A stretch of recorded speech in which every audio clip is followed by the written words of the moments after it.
What's going on YouTube? Today we're going to be profiling my updated Arm Dragon deck for the TCG. This was by far the most requested video for the channel, so I put in a lot of hours into playtesting and making sure this deck was perfect. I even tried out so many different builds like Albaz, Dogmatica, Kaiju's, Dragon Link, but the best one may surprise you. The one that got the best results was just completely pure Arm Dragon. The way it works is you play the deck a little bit slower, you don't have as big of an end board, but you get to cram the deck full of really good hand traps and consistency cards, and the deck just feels so much more competitive. Anyways, let's get into the card by card. Starting the deck off strong, we got 3 of the best card in the entire archetype, 3 Pile Arm Dragon. This card kind of does everything for you, so you want to see it in your hand as much as possible. That's why we're maxing out on it. Basically, you send an Arm Dragon from your hand to grave, summon it out. That'll trigger the Arm Dragon Thunder to search for a new card. You can boost the attack of a monster on the field by sending an Arm Dragon from deck to grave as cost, and that will trigger the Arm Dragon effect again to search for another card. So getting the free body in 2 searches off this guy is absolutely insane, and its cost, so your opponent's not going to be able to value or imperm you. There's a lot of combos you can do with him, or even in a simplified game state, you can use his attack boost to get lethal or swing over a floodgate like Window with an Alistair in hand, or you can just grab the card you need for the exact situation. To make sure we're getting good use out of Pile Arm Dragon, you need to maximize on the Thunders from 3 to 7. So we play 3 of the level 3, 3 of the level 5, and 3 of the level 7. So what these guys do is when they're sent to grave as cost for an Arm Dragon effect, they will search for a new card. This one draws 1, this one searches for a level 5 or higher Wind Dragon, Cough Cough Tempest, and this one searches for anything in the archetype. So the draw one's fine, it's definitely the weakest effect, but considering how many hand traps we play in this deck, you're probably going to draw into one of them, which is nice. Thunder level 5 can search Tempest, which can search any dragon in the game, so that's insane. And then this one's just searching anything within your archetype, which is always nice to have. These level up by sending monsters from hand to grave as well, but typically you're just going to send 7 to grave with Pile, and then level it up once after bringing it out with a Monster Reborn type of card. For the boss monsters, we play 2 Arm Dragon level 10 white, and 1 Arm Dragon Thunder level 10. Now level 10 white's a pretty cool boss. You summon him by banishing Armed Dragons whose total level equal 10 in the grave or on the field, typically the grave because that's just more convenient. But he's easy to search, he's easy to summon, and he's a free level 10 body for your rank 10s. He can pop something at the start of the damage step, and you can go into a link 2 when you're done with him for Hieratic Seal. We play 2 because we have more room in the pure build. You can also summon both of these out with Blitz and pop multiple cards because, fun fact, his pop is not a hard once per turn. Thunder level 10 on the other hand is a turn 1 play. It is just an option for the deck to go into, possibly the strongest option for the deck, but I don't like this misconception that the deck entirely revolves around this card, because it really doesn't, because it doesn't really matter if he survives the turn or not. You're just using him to get the interruption and search for a card afterwards, because what he does is he has a quick effect during your opponent's turn to pop a card by discarding a card, gain 1000 attack, and when you discard an Armed Dragon with his effect, you'll search for a good follow-up play like level 10 white, Armagram, etc. However, he is going to be a pain in the ass to get rid of because you can't destroy him by battle, you can't take control of him, and if you have lightning on the field, he can't be destroyed by card effects either. My normal summon of choice for the deck is Black Metal Dragon because it's searchable off Tempest, and it just gets you so much value by himself. And you search the Red Eyes Darkness Metal Dragon with him. So you'll link into a Striker or a Pisty, and then you'll search this, you'll banish the Striker or Pisty, special summon him, and then he can bring back a Thunder level 7 from the grave to either use as Xyz material, Link material, or you can discard 1 card and go into Thunder level 10, so it just makes going into your boss monster really easy. Also, it's a level 10 monster, so if we're going second, this deck loves rank 10 OTKs. This just makes it even easier. But yeah, I run the 3 even though it's searchable, just because if you hard draw it, you can search for other cards as well, just kind of extending your combo, so it just makes sense to run the 3. For other Wind Dragons, we have Dragunity Armagram, who's just a floating boss monster that can negate things at spell speed 1. You have Koa'ki Meiru Drago to floodgate our opponent with Hieratic Seals. We bounce something back to their hand, summon a dragon from deck, and this will make it so neither player can summon light or dark monsters. Really good during an Albaz meta, I'll tell you that. And then Tempest to search out basically your entire deck, whether he's banished or you're using him to discard your Armed Dragons, which will also trigger the Armed Dragon to search for another card. So these are definitely all must plays in the deck.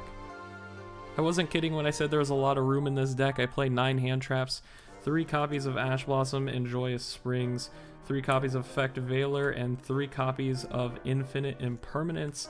Now, the reason I chose these over any other hand trap, as much as I would like to play better small world targets, these were the only hand traps that felt like they did anything game 1, because it doesn't matter if you're out of YCS or locals, you could just be playing against some of the craziest rogue decks, and rogue decks tend to die to these, and even the meta decks where these cards don't do as much to them, if you draw them in multiples, they're still not going to play through it, because just multiple Imperms and Veilers are so strong regardless of the Brave Engine or not.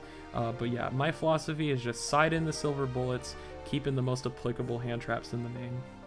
Then we got some Armed Dragon spells. We got Lightning and Blitz. Now, I don't play Flash. Flash is really bad. Basically, if you draw Flash and pile Armed Dragon, the reasoning is, what can you do with those 2 cards? Literally nothing. So there's just no reason to run Flash, especially with no reason to extend anymore since we're not on Dragon Link. Blitz is the better and simpler extender. You target an Armed Dragon and then you can special summon one with the same name. Now, it's not good with the Thunders because they carry over the original name, but it's really good now because you have Pile Armed Dragon to get a second Pile Armed Dragon, whether you want to add it to your hand or summon it onto the field. Both are great options. Or you can summon a second level 10 white, ignoring its summoning conditions, and get multiple pops and a lot of damage on the field. Armed Dragon Lightning, on the other hand, is just a searchable one-of that can protect your Armed Dragons from card destruction, recur your Armed Dragons from grave, and boost your Armed Dragon's attack, so it's very handy all the time. For consistency, we're playing 3 Extravagance. It's a very good card in the pure build since we don't use the extra deck too much, and it just feels like a free draw too because of that. It's actually very good in this build over Prosperity because this doesn't make you miss out on level 3 effect. Like, yes, it does, but you're getting the +1 anyway, so it's just like getting your Thunder level 3s to draw early, whereas Prosperity just completely denies you of it. Plus, if this gets negated, you get to draw with Thunder level 3 anyway, which is awesome. Then you got Small World at 3. This card's a whole buttload to explain, so I'll try the best I can. Basically, you just need to banish a card from your hand, specifically a monster, banish another monster from deck with only one thing in common with them, and add a monster from deck to hand who has one thing in common with the second thing that you banish. So basically what you can do is banish an Armed Dragon that you don't want, banish a Black Metal Dragon from deck, and add any Armed Dragon that you need to your hand. So it's basically just go -1 to search pile Armed Dragon, which is amazing for this deck, to be honest. And then 1 Called by the Grave because, you know, screw hand traps. In the extra deck, we play 2 copies of Voloferniges, the Darkest Dragon Doomrider. It's a rank 7 XCs that, while it has dragons as material, it's a quick effect pop, and it will gain attack after it pops a monster. This is really good because Pile Armed Dragon just gets you into this for free, since you have Armed Dragon Blitz and Tempest, who's a free level 7 special summon. But also, if you attach an Armed Dragon Thunder level 7 as material, you get to trigger Armed Dragon Thunder level 7's effect during your opponent's turn, popping a card and searching for an Armed Dragon card, which is really nice for the follow-up. You also got 3 copies of Gustav Max, 3 copies of Liebe. Again, these ratios are weird because we're playing Extrav and we're banishing 6 random cards in our extra deck. But this is your OTK. You go into 2 level 10s, burn for 2,000, overlay this on top of it, gain 2,000, or just swing out a bunch of monsters for 4,000. And then you have Zeus as a desperation play, 2 Guardragon Pisty and 1 Striker Dragon to make sure we can send Black Metal to grave when it's on the field, and 3 copies of Hieratic Seals, because Hieratic Seals is just any 2 dragons, quick effect, non-targeting bounce, special summon a dragon from deck that gets you into your Koa'ki Meiru Drago lock, and that is pretty much going to win games on its own with all these Albaz decks running around. For the side deck, I said I had a lot of silver bullets, so we got 3 copies of Droll and Lockbird, 3 copies of Artifact Lancea, and 3 copies of Nibiru. Honestly, Nibiru should have been Token Collector, but I don't own them because Nibiru can turn into a Link Spider, which can turn into a Verde Anaconda, which turns into a DPE. So sometimes the Token Collector is just better to shut down those obnoxious Auroradon decks. But Lancea and Droll are very solid choices. This one locking down a lot of search-heavy decks like Virtual World, Artifact Lancea, shutting down a lot of Banish-related decks, also such as Virtual World. Twin Twisters is a really awesome addition. I really am a big fan of this because not only is it good against back row decks, but it's quick play and it's targeting 2 cards. So you have a really good chance of sniping things like Prank Kids Pandemonium or the Floowandereeze and Dreaming Town before you get to the main phase where they can be activated, so it's really, really helpful. And then you got 3 copies of Rivalry of the Warlords for going first. This protects you from getting kaiju'd, but more importantly, your opponent is playing a lot of different types no matter what archetype they're playing, because Despia has to go into a fairy before going into a dragon, before going into a worm, so this is going to shut them down pretty fast. And then if you add Adventure to any of your decks, well, good luck, because as soon as you summon that fairy token, this is getting flipped up and you can't summon anything for the rest of the game, so that's really nice. But yeah, this should be an applicable extra deck for anyone's locals.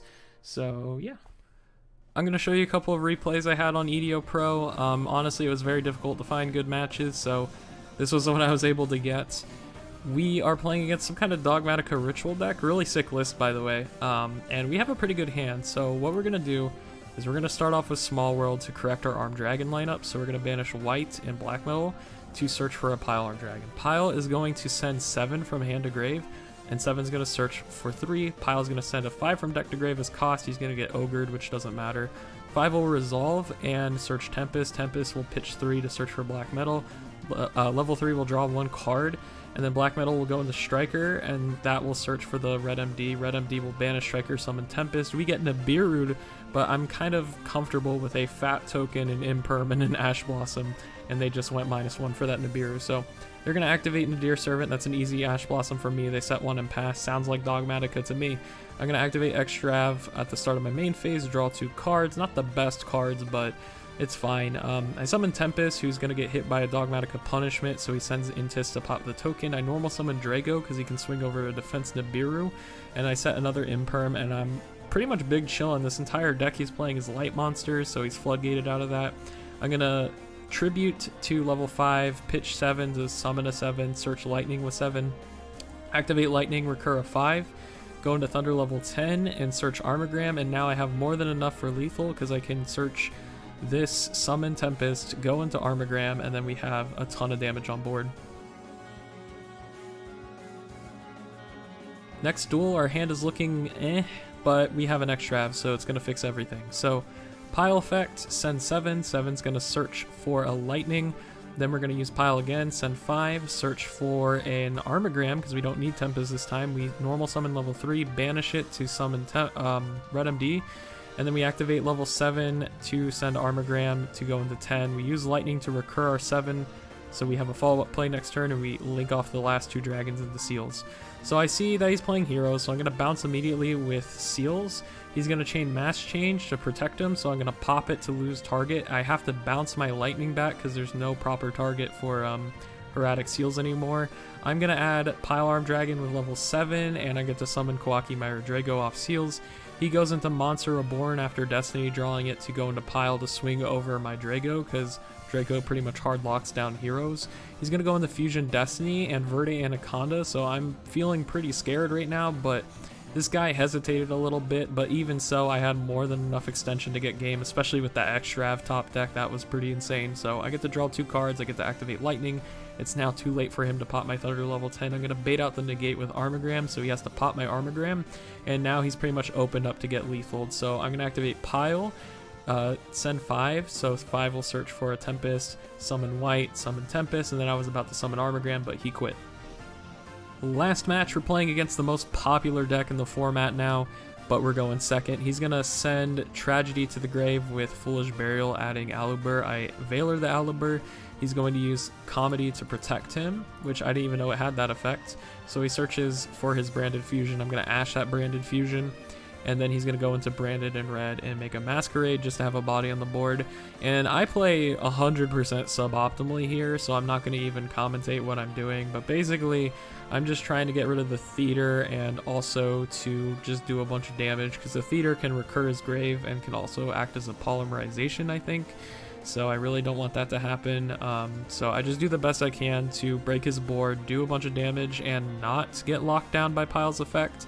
I definitely could have found a way for lethal here, but it is what it is. Still pretty good position. We do a bunch of damage, then we go and use pile second effect after the battle phase. Then 5 will search for Armagram, will go into Hieratic Seals.